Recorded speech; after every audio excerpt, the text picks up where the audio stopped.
In our last video, we exported some PNG files from Rhino. We used the ghost view within Rhino for an axonometric diagram that we created from peeling the different layers of the base model. And then we changed the ambience color for the ghost view from black to different shades of gray and then to white. So that's how we generated this 5 PNG files. So by right-clicking on one of them, we can open it in Photoshop, and then we can also bring in all 5 of them within the same Photoshop file. And you can see how there's a link icon for each of the layers. It's because I brought them in with the place linked command. So this command is very similar to the XREF, external reference, for the AutoCAD class that we had earlier this semester. So basically, it brings in the content from another file to this file in a way that's more efficient, and then it also allows further updates to that other file to be reflected in this file. So if you choose place embedded instead, it's kind of like inserting a block in the language of AutoCAD. So basically, you'll bring it into this file, and it will be permanently embedded within this file, and any updates to that other file will not be reflected here. So essentially, you cut that connection off. So the 2 files are not linked anymore. So in this case, let's try place linked to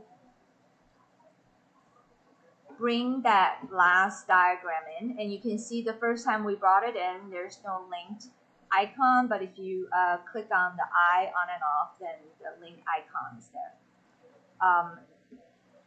So as you can see that some of these diagrams, the lighter ones are probably more suitable for a different kind of background, maybe a darker background. And the darker ones might be more suitable for a wider background.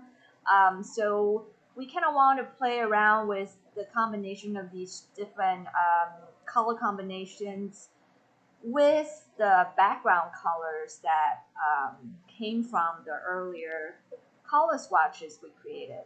So if you go to swatches, you can still see those colors. So we want to see how this diagram reads with different kinds of background colors. So if we use the color picker to choose one of these, and then basically we can create a new layer that is going to be the background layer.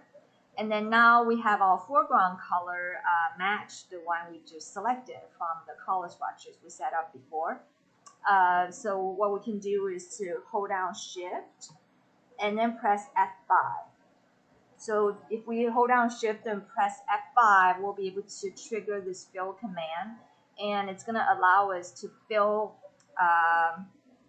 the entire background with a foreground color, background color, or specific color, or even pattern, and so on. So let's just choose the foreground color. So it just filled the entire layer with the foreground color. So now we can kind of just visually assess to see if this particular background color will go well with any of these options we have here. So it looks like it actually goes pretty well with the first one or the second one, or the third one even. So let's just say I think this is a pretty interesting color combination. So now I really like this color combination.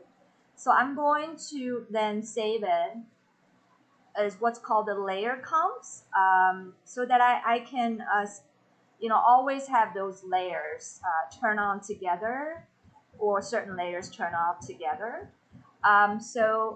So we can click on this plus sign here and give this layer comp a name. So it's basically going to save the visibility, position, appearance in terms of layer style, and layer comp selection for small objects to this particular layer comp name. So we can just call it axonometric dark background. Okay, so let's go back to the layer. And we might want to try something with a white background. So if we create another layer, we can hold down Shift and press F5 again. And this time we're going to fill the background with the background color, which is white. So let's click OK. So now we just change the background color to white. And we can see how the combination of these diagrams we had before, they don't look quite there yet with the white background. So perhaps if we switch this off, this looks a little bit too much. And this actually looks quite good.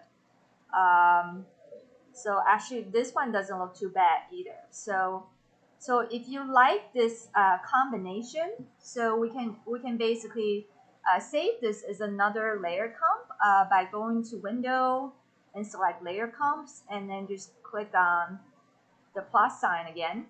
And we're going to save this as axonometric white background. And say OK.